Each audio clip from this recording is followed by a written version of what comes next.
Greetings to everyone. My name is Steve Champion. My Swahili name is Adisa, but you may know me as Treach. I am currently on death row at San Quentin State Prison. I have been incarcerated for almost 43 years. I want to profoundly thank the Planning Committee for organizing the 50th anniversary and celebration of Raymond Avenue Crypt. It was due to your steadfast commitment, determination, and diligence that made this event possible. Thank you from the deepest region of my heart. I also want to give a shout out to Raymond everywhere who could not be here in person. Your spirit resides with us. I hope this event isn't a fleeting moment we celebrate today, smile in each other's face, enjoy each other's company, but tomorrow we go back to business as usual and nothing changes, because that would be sad. My hope is that this is a transformative moment, a wake up call for action, and a moment where we can launch a blueprint for institution building for future generations to forge something significant today so that in the next 50 years, when we are no longer here, and the generation standing to celebrate the 100-year anniversary of Raymond will look upon us with love, respect, honor, and a sense of pride because we thought enough about them to leave something positive and constructive behind. This is our challenge, and this shall be our mission. You know, growing up as a member of Raymond, I didn't just see us as a gang. I saw us as a family because we were. And I was ready to defend and die for that family. Our love, our loyalty, and our commitment wasn't about money, cars, or materialistic things. Although we did hustle to make money, money didn't define our identity, character, or our relationship to each other. What defined us was being a family and fraternity of brotherhood and sisterhood, where we had each other's back and also held each other accountable, because in a family, that is what you are supposed to do. Because if there is no accountability, there could be no responsibility. One of the things that made our hood unique and made me proud is the respect we got from other hoods and the respect I got as an individual because I was a Raymond. This did not happen out of thin air. It happened because the founders of Raymond were the first ones to set clear examples of how Raymond should conduct themselves on the streets and in prison. So my responsibility is to carry on those examples and traditions, build on them in a constructive way, and make sure I don't do anything to bring shame or dishonor to those who have sacrificed their lives and freedoms for Raymond. Every last one of you have a responsibility to make our hood better for those who live there.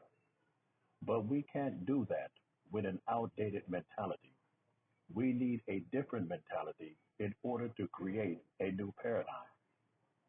We can no longer make it up as we go along and expect to flourish and prosper. That is not going to happen unless we do some deep soul searching and make some drastic changes. Let me talk briefly about that. If we are really serious about moving Raymond Avenue forward, we cannot do it without leadership and structure. Being an OG or big homie isn't enough. Having influence isn't enough because leadership is more than that. Leadership is about integrity. Leadership provides a vision of where we are going and creates strategies on how to get there. And what a structure does is build order, discipline, and unity. It is abundantly clear that we need some ordering principles to live by because without it, we would not go far as a collective or family. Every day I wake up and look in the mirror, I ask myself, what can I do to make Raymond better?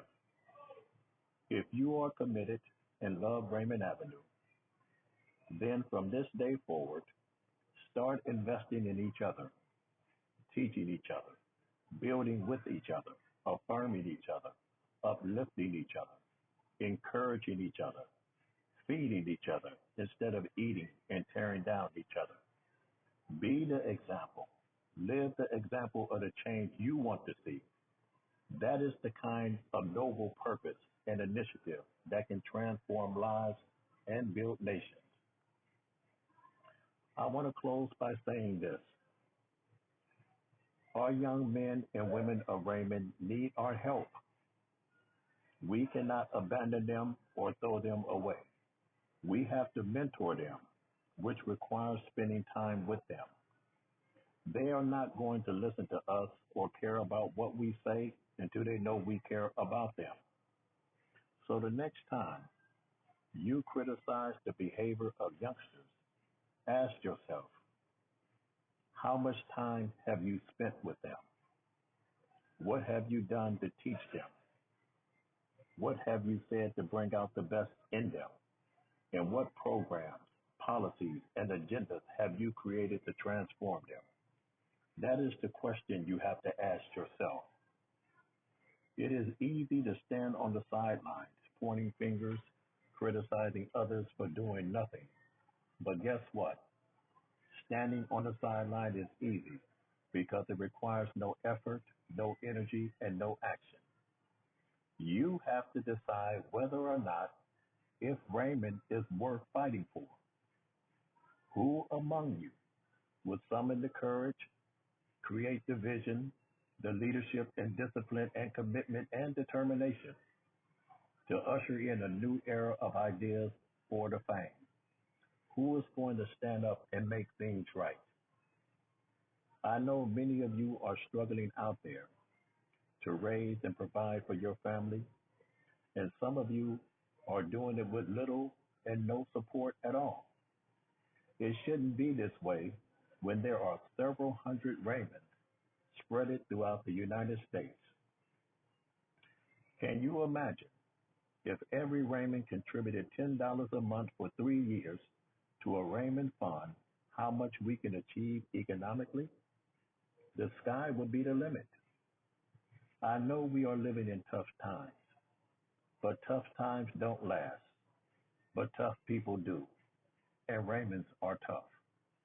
Our greatest and strongest assets are unity, loyalty, and love. Never forget it. Thank you.